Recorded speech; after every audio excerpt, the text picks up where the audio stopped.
नमस्कार दोस्तों, मेरा नाम है आशुतोष और आप देख रहे हैं डायनामिक इम्पल्शन। आज के इस वीडियो में हम बात करेंगे 28 जुलाई 2022 के करंट अफेयर्स के और ज्ञान को कभी भी छोड़ना चाहिए, इसलिए वीडियो तक अवश्य देखिएगा। सबसे पहला प्रश्न है, हाल ही में भारत अमेरिका संबंधों को मजबूत करने के लिए किसे सम्मानित किया गया? Who has recently honored for strengthening Indo-US relations? A. Arindam Bagchi, B. Narendra Modi, C. Manoj Naravane, D. S Jaishankar. And the right answer is Manoj Naravane. तो हाल ही में मनोज मुकुंद नरवणे को भारत अमेरिकी संबंधों को मजबूत करने के लिए सम्मानित किया गया है। इन्हें US India strategic partnership forum के द्वारा सम्मानित किया गया है। इन्होंने चीफ ऑफ डिफेंस स्टाफ के जब तक ये सीडीएस थे, इन्होंने इसके दौरान अमेरिका से संबंधों में सुधार के लिए बहुत ही ज़्यादा कार्य किए। ऐसा इसके लिए इनको इस पुरस्कार से सम्मानित किया गया है। भारत के लिए एक बहुत ही ज़्यादा अच्छी बात है, ये भी बहुत ही ज़्यादा इंपॉर्टेंट क्वेश्चन है। फोरम के बारे में जान लीजिएगा, जो पार्टनरशिप फोरम है इंडो यूएस, इसके बारे में भी जान लीजिएगा, कब स्थापना की गई थी, किस सरकार में स्थापना की गई थी, और यदि किसी प्रधानमंत्री ने या फिर किसी विदेश मंत्री ने इसके बारे में कुछ कभी कहा हो, थोड़ा विवादित हो, यदि हो तो उसके बारे में भी आप जान सकते हैं। अगला प्रश्न है, हाल ही में एशियाई डेवलपमेंट बैंक ने किस राज्य को सुरक्षित पेयजल के लिए ऋण दिया? Recently the Asian development bank has given loan to which state for safe drinking water? A Uttarakhand, B Bihar, C Odisha, D Himachal Pradesh. And the right answer is Himachal Pradesh. तो हाल ही में एशियाई विकास बैंक के द्वारा हिमाचल प्रदेश के सुरक्षित पेयजल के लिए $96 मिलियन का ऋण दिया है। एशियाई development bank, Asian development bank ऋण वगैरह देता रहता है, जो छोटे मतलब ऐसे थोड़ा परियोजनाओं का काम होता है उनके लिए।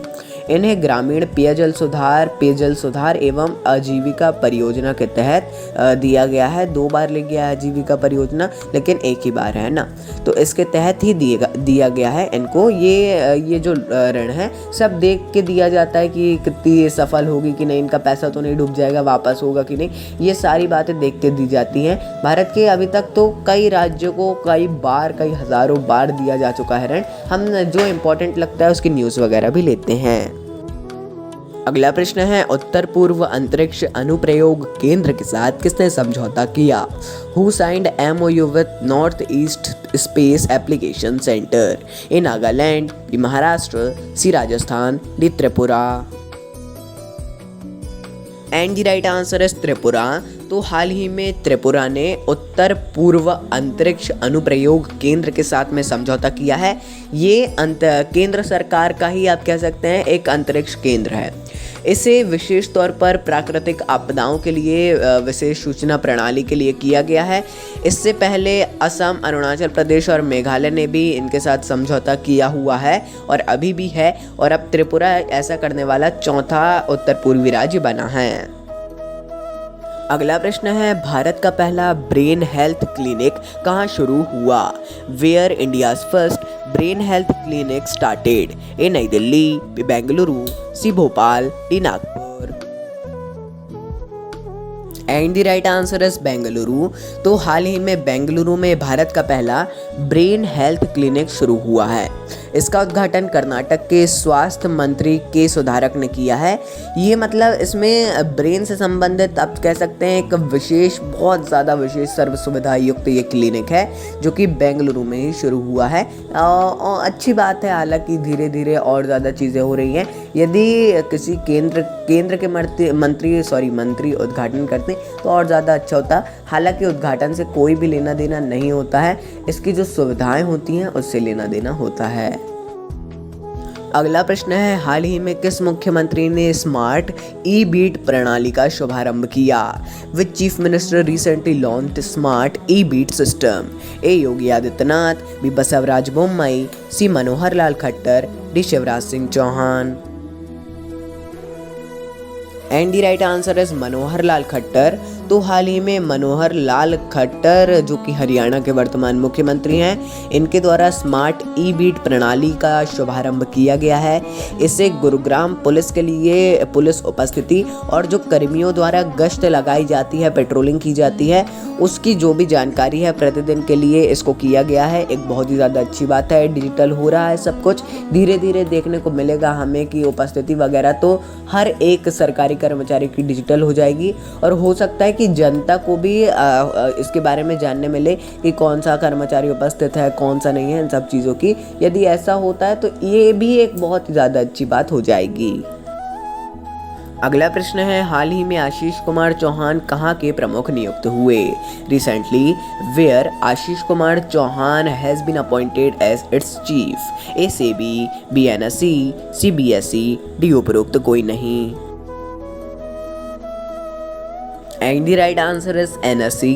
तो हाल ही में आशीष कुमार चौहान को नेशनल स्टॉक एक्सचेंज NSE का MD यानी कि मैनेजिंग डायरेक्टर, प्रबंध निदेशक और CEO चीफ एग्जीक्यूटिव ऑफिसर नियुक्त किया गया है। इन्होंने BSE के CEO और MD के रूप में पहले ये थे, लेकिन इससे इस्तीफा दिया और अब NSE में आ गए। NSE और BSE दोनों के बीच में अंतर अवश्य देख लीजिएगा यदि नहीं पता है। ये हालांकि ऐसे डायरेक्ट नहीं आ जाएगा, जैसे छोटे में आता था, बचपन में आपने देखा होगा बीच में लाइन खींच के दोनों तरफ लिखते, अब वैसा नहीं आएगा, ऑब्वियसली आप सभी जानते ही हैं। लेकिन हाँ, ये कुछ भी करके आ सकता है, जैसे आप पढ़ने में कोई बुराई नहीं है, किसी भी तरीके से आ सकता है, इसीलिए एक ये इम्पोर्टेंट बन जाता है। अगला प्रश्न है, हाल ही में किस अभिनेता की जीवनी पर पुस्तक का विमोचन किया गया? Recently a book on the biography of which actor has released? A Raj Kapoor, B Manoj Kumar, C Dilip Kumar, D Dev Anand. And the right answer is Dilip Kumar. तो हाल ही में दिलीप कुमार जी की जीवनी पर आधारित एक पुस्तक का विमोचन किया गया है। बहुत ही ज़्यादा फेमस दिलीप कुमार जी, इनकी पुस्तक है in the shadow of a legend. ये पुस्तक आपने अवश्य पढ़ना चाहिए इस पुस्तक को। ऐसा कुछ भी नहीं है हाँ कि आप सोचें कि कुछ है स्पॉन्सर वगैरह, कुछ स्पॉन्सरशिप नहीं है, लेकिन हाँ पढ़ना चाहें ऐसी मेरी सलाह होगी। बाकी हम हर बार कहते हैं कि अगर उस पॉइंट ऑफ व्यू से देखें सिर्फ एग्ज़ाम के, तो उतने ज़्यादा इम्पोर्टेंट नहीं है, मतलब बिल्कुल ही नहीं समझ सकते हैं। ऐसी ये एक मेरी सलाह थी, पढ़ना चाहिए ये। अगला प्रश्न है, हाल ही में कौन विश्व बैंक के मुख्य अर्थशास्त्री नियुक्त हुए? Who has been appointed as the chief economist of the World Bank recently? A. Wolfgang Fengler, B. Martin Reiser, C. Indermeet Singh Gill, D. Homi Kharas।